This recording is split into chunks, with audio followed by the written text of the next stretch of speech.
Hello mga kaibigan, magandang umaga sa ating lahat. Good morning everyone. Ito na naman ang yung life coach at kanegosyo partner, Ate JB. Ayan, so for today's video kaibigan, sasagutin po natin ang katanungan ng ating kapatid, no, na isa ring kasari, isa ring sari-sari store business owner na si Sis Kasal J. Anton. Ayan, sis or sir? Sir siguro kasi Anton, no?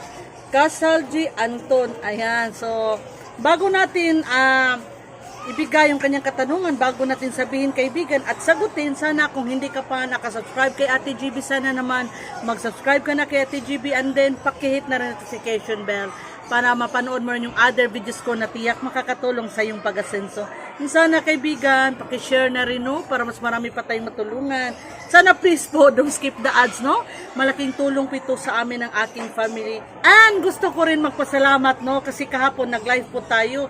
Maraming salamat po sa nag-join sa aking live and maraming salamat po sa nagbigay ng mga gifts. Thank you so much for sharing your blessings. Ma'am Chris Vlogs, thank you so much po. Ate Mercy B, thank you so much po Ate Mercy. And si Ma'am Karen, Violet's mom. Thank you so much po Ma'am Karen, Violet's mom, Ate Mercy B, and Grace Vlogs mom. Thank you so much po for sharing your gifts. God bless you and your family po. So now kaibigan, ito po ang katanungan ng ating kapatid, no? Dito sa Whitey World kaibigan po natin. So again, isa rin po siyang kasari. Itong kanyang katanungan.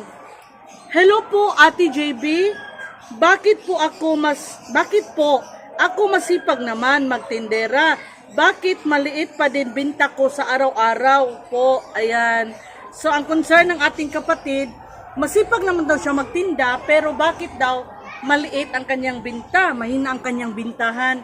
Dear friends, ito kasing negosyo, itong ating sari-sari store business, hindi lang isang bagay ang dapat nating gawin. Hindi lang isang bagay ang kailangan natin para mapalago natin ito. Marami ang kailangan. Katulad din sa pagmamahal kaibigan. Pag tayo po ay nagmahal, hindi lang isang bagay ang kaya nating ibigay. Kung posible, lahat-lahat, no? Lahat ibibigay natin sa taong ating minamahal. Katulad din po sa pagluluto. Hindi sasarap ang pagkain na yung niluluto kung isa lang ang sahog. Isa lang ang ingredients. Dapat kompleto. Kaya ito yung ating kasari, ang kanyang katanungan. So, hindi ito mahirap sagutin, dear friends. Yung iba nating kasari, sari-sari store business owners din, katulad natin GB, alam na ang bagay na ito. Pero sasagutin pa rin natin, no? Kasi nga, mahalaga po ang katanungan na ito. At alam ko, marami sa inyo dyan ang gusto rin malaman kung bakit mahina ang ating bintahan. Masipag naman tayo.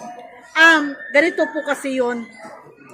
Kahit gaano po kaman kasipag magtinda, okay? Pag may customer, bigay agad. Ayan, masipag tayo, masipag mag-arrange, masipag tayo gumising sa umaga, ayan, para mag-open ng tindahan. Ang mahalagang katanungan ito, no? Consistent ka ba? Yung consistency, kaibigan. Araw-araw mo bang ginagawa ito? Masipag ka ngayon na gumising sa umaga at nagbukas ng 4 a.m. Ibukas ang tanong, masipag pa rin, no? Kabaka, ang hirap pagtagalog.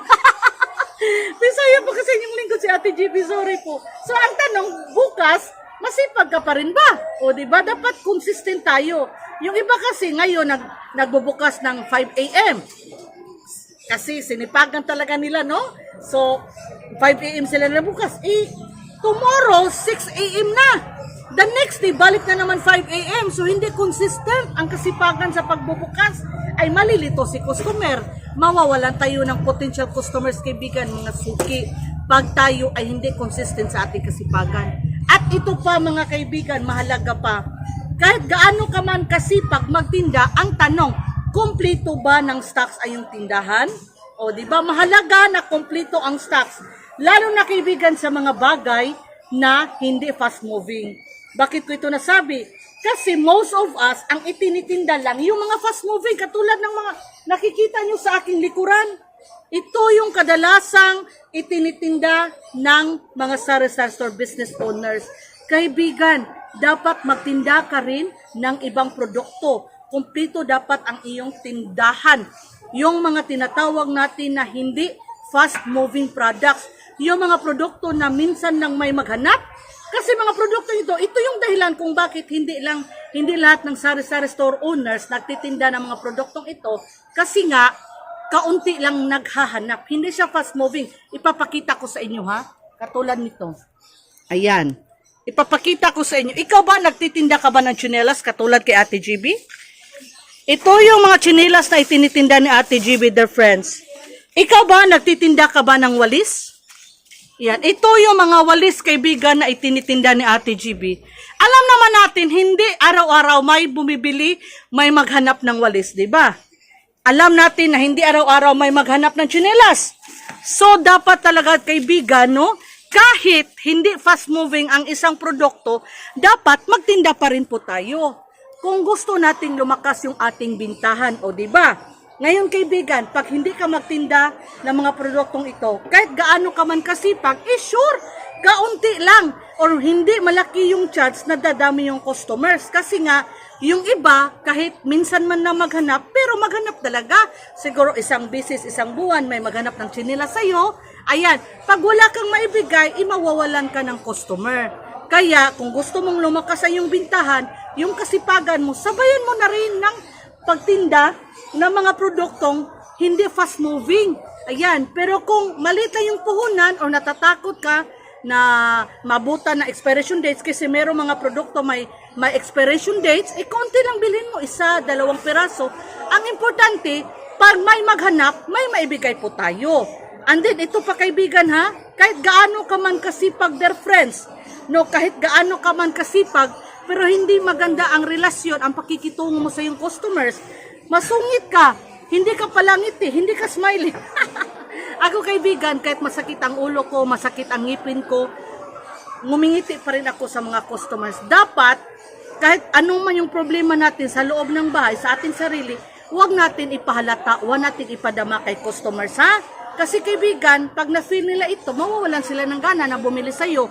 Lalo pag hindi ka friendly, ay hindi ka pala kaibigan, ayan. So, hindi talaga bibili yung iba sa tindahan mo. Kasi may mga customers na ganyan. Pag masungit yung tindira, ayaw nila. Ayan, no? And then, hindi lang ito kaibigan, basic.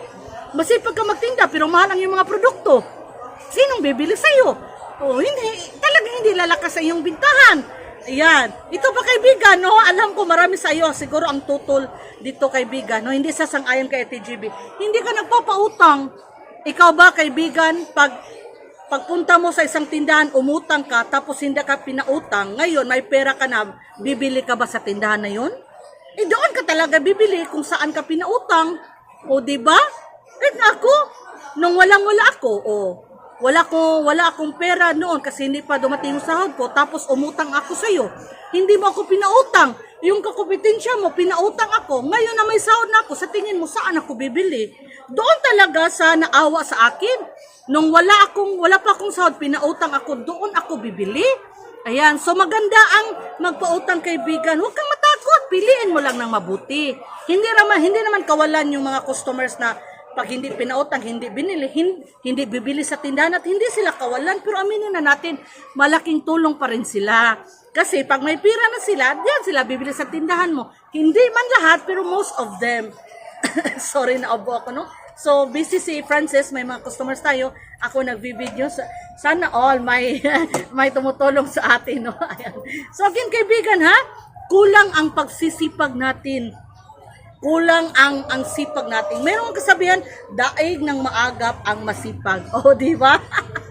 At ito pa, kaibigan, mahalaga yung location. Aminin na natin, no? Pag hindi maganda ang location natin, ang ating tindahan, syempre, hindi talaga, malaki rin ang chance na hindi dadami yung ating customers. Pero kaibigan, huwag natin isipin na hindi maganda yung ating location, wala na talagang bibili. Meron po. Basta magtinda tayo ng mga produktong wala sa ibang tindahan, consistent tayo sa ating ginagawa, nakasipagan, palangiti tayo, palakaibigan tayo, maganda pakikitungo natin sa ating customers. Ayan, kahit nasa sulok pa yung tindahan, ay bibili pa rin sila sa'yo. Lalo na't kumpito ang yung mga paninda, lalo na't mura ang presyo na yung mga paninda. Ayan, bibili pa rin po yung ating mga customers sa atin, yung ating mga kapitbahay. Kaya, sana nasagot ko po ng mabuti ang inyong katanungan, no? Yung ating kapatid na si Casal G. Anton. Ayan. Bakit daw maliit pa din ang binta? Masipag naman. Yun po ang mga kasagutan, kaibigan, no? Baka kayo, kaibigan, meron kayong maibigay na payo or tips sa ating kasari na si Anton. Pwede kayo mag-comment sa ibaba, no? Kasi naman, lahat tayo, iba-iba yung tips, iba-iba yung advices, iba-iba yung technique para mapalago natin yung ating tindahan. Kaya nga, let's help one another. I-share natin yung ating mga ginagawa na siyang dahilan na lumalago yung ating tindahan para makatulong po tayo sa ating kapwa. Ayan, so pinapawisan na si Ate GB na off ko kasi yung ini-off ko yung electric fan para makasave ako ng kuryente, no? Lagi lang natin tandaan, kaibigan, ang palagi kong sinasabi, hindi mahirap, hindi imposible na masinso ang buhay natin. Basta ba masipag tayo, madiskarte tayo, may tamang disiplina sa sarili, and of course, we have God in our life. Tiyak kasinso ang buhay natin, kaibigan, tiwala lang. Aking kaibigan, ha? Hindi lang isang bagay ang kailangan natin para lumago yung ating negosyo, para maparami o mapalakas yung ating bintahan. Dapat ito mga bagay na sinasabi ko, ginagawa mo sa iyong tindahan bilang isang sari-sari store business owner para malaki ang chance na nalago ang iyong negosyo. Ito po yung ginagawa ko, kaya ngayon 23 years na yung ating tindahan. Thank you so much, God. And ito rin po ang ginagawa ng ibang sari-sari store business owners. Kaya lalong lumalago ang kanilang negosyo. Kaya sana, kaibigan, gawin mo rin ito, okay? Aasin sa tayong lahat, claim it. Okay, thank you so much. God bless.